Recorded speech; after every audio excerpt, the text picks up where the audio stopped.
quilt block designs. They're everywhere. You see them in quilts, both old and new. You see designs in books, in patterns, in magazines, and you might even see them in the tile on a bathroom floor. What I'd like to talk to you today about is taking the mystery out of figuring out what are the basic units that are involved in some of those quilt block designs. Let's take this block, for example. You may have seen this somewhere and you decide you want to use this in a future quilt project. What you'll notice is that many quilt block designs are actually based on a grid. This is what would be considered a 9-patch. It's divided into 3 equal sections. It has 9 patches in total. Those patches are further divided into smaller increments, and this is all done with basic lines and a grid formation. Now you could make this particular design by using simply squares and half square triangles. That's okay, but I think I can break it down and make those design elements even a little simpler. What you're going to see is that there are sections that can be created more simply. The corner section that are in the 4 corners is going to be broken down into the most basic. It's going to have squares and it's going to have half square triangles. The block that's in the center, I would never cut that as 4 individual units. I don't need to do that. I can cut that as one large square. What also you'll see in the design is this section that's up here. It's on the 4 sides of the block. It looks like this. Realize that that section can be broken down in several different ways. It can be broken down with a horizontal line going across to be made with 2 flying geese units. It can also be divided vertically and be made with 2 chevron units. So you have a preference. Me, I definitely have a preference. I would always make mine using flying geese units because I've got a great tool that helps me do that. Now, to determine the sizes of the different units and the elements that I need to make, what I'm going to do is simply assign an increment, in this case 2 inches, to each of those little grid marks. That's going to help me determine what is the finished size of the different elements that are involved in this block design. This little square in the corner is going to finish to 2 inches, so I know how big I need to cut that. These are going to be half square triangles. When I recognize that unit, first thing I'm going to think about is my tucker trimmer tool. I'm going to pull that tool out, use the instructions that are given with that tool, and create that unit slightly bigger than it needs to be so I can trim it down to the right size. And since I've determined I'm going to make these side sections with flying geese, that's when I'd head to my wing clipper tool, because that's going to allow me again to make that unit very precisely, slightly bigger, and then trim down to a precise size.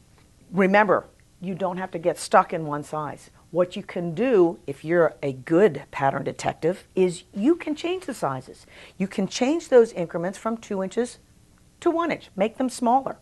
You can change the increments and make them larger. So you can make your blocks fit the size that you want to. And the nice thing about my Studio 180 design tools is that they run the gamut and have many different sizes to enable you to do that.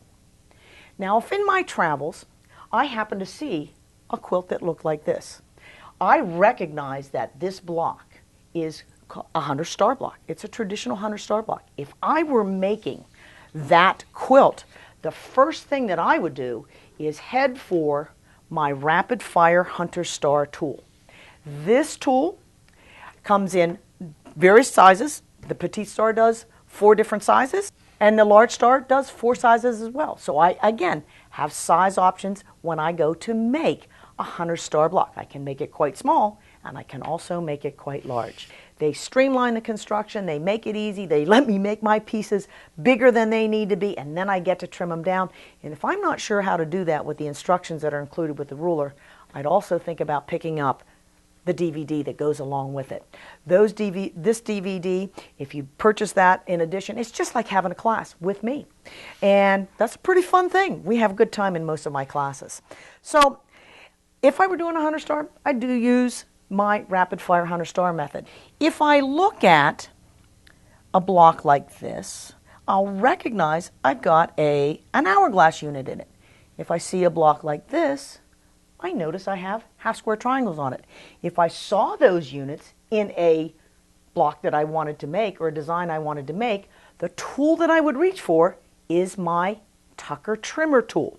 The Tucker trimmer tool allows me to make units like this, half square triangles and hourglasses, slightly bigger, and trim them down. There are 11 sizes on this tool. The Tucker trimmer 2 has 10 more additional sizes in between quarters and 3/4 inches. And for those of you who like to make really big, you could use the Tucker trimmer 3. There are lots of different sizes available for you to be able to customize your blocks to the size that you want to create. If I was looking at something like this, I'll notice, oh, there are flying geese. That's great. But this is also a flying goose unit. If I recognize a flying goose unit in one of my pattern designs, I'm going to reach for my wing clipper. The wing clipper tool is the best on the market for helping me quickly and easily make my flying geese and trimming them down to a precise size. There are 10 sizes with the original wing clipper. The wing clipper 2 has 10 additional sizes, so that the most popular sizes you'll see, 1/2 inches, are on the wing clipper 1. The sizes that fall in between those 1/2 inch sizes, or 1/4 and 3/4, are on our wing clipper 2. So I've got tools for almost every unit that you're going to see out there. Now I'm looking again on, oh, here we see what I call a diamond square unit. It's in this quilt. It's in this quilt. It's the diamond square unit. That's the unit that I want to put into a block design or a quilt design that I'm making. What I'm going to reach for is my square tool. My square tool allows me to make that diamond square unit slightly bigger than it needs to be and trim it down. And not only does it do the 4 triangles on the corner, it will also make a unit that looks like this. I call this unit little houses. If I turn and I see something that looks like this, those 2 long triangles on either side of a center triangle, I call that a V block, because when you look at it here, it looks like the letter V. See it in a project, decide I want to use it in one of mine, I'm going to head to my V block trimmer. My V block trimmer allows me to make that unit in 10 different sizes, from very little 1-inch sizes all the way up to 6-inch sizes. Again, making it slightly bigger, trimming it down to size, and not only will it make units that have the 2 tall side triangles, it'll make all these other types of units as well. You can check out our technique sheet for how to do some of those additional bonus block patterns from the V block. Finally, I might be on a trip, on a travel, and see this beautiful block. It's traditional. It's the Lemoyne Star, and I might have avoided it in the past because usually it involved a template and a Y-seam. Not anymore.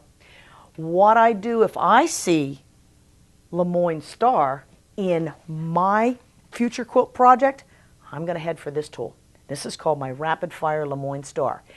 Again, it's a tool that allows me to, and a technique, that allow me to make this in an easy fashion, to make it slightly bigger than it needs to be, to not have to incorporate Y-seams, and to be able to make it in 10 different sizes, from very little 3-inch blocks all the way up to quite large 12-inch blocks, all with one tool and one technique. So quilters, remember, be a good detective. Figure out the basic units that you need to make. Identify which is the best tool to be able to make those units, and put them in your hands. When you're building your quilts, your quilt construction is going to be a much simpler process. You can find those tools at your local quilt shop or on our website. And keep in mind, like any good craftsman, the right tool makes the job that much simpler.